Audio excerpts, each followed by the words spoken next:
இங்கே குப்பணத்து பண்ண நம்ம ஏழை இங்கே தானே சொல்றீங்க வேலை உங்களுக்கு கீழே இந்த விவசாயிக்கு எத்தனை மணி நேரம் பயன் கொடுத்தீங்களா? ஒரு விவசாயிக்கு 2000 மணி பயன் கொடுத்தீங்க. எப்படி கொடுத்தீங்க? 2000 சார் 2000 விவசாயத்துக்கு பாருங்க பாருங்க நீங்க பாருங்க நீங்க இல்ல சார் நல்ல முடிவு எடுக்கீங்க. நீங்க சமாதானம் பண்ணீங்க ஏத்துக்க மாட்டாங்க. நீங்க ஆமா நாங்க ஏத்துக்க மாட்டோம் சமாதானம் ஏத்துக்க மாட்டோம். சமாதானம் ஏத்துக்க மாட்டோம். விவசாயி 2000 இல்லைங்க யாரு கொடுத்தாங்க?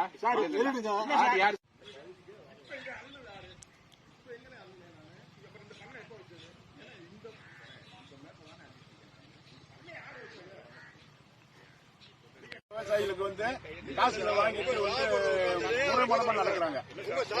இப்ப நாங்க அரை மணி நேரத்துக்கு முன்னாடி போய் அங்க போய் சொல்ல பின்னாடிதான் ஜேசிபி நம்ம டிராக்டர்லாம் ஆபீஸ் லைன்ல சொல்லி விவசாய சங்கத்துல வராங்க நீங்க அனுப்பி விடுங்கன்னு சொல்லி அனுப்பி விட்டாங்க. இப்ப கண் துடைப்பான ஆபீசர் பாரு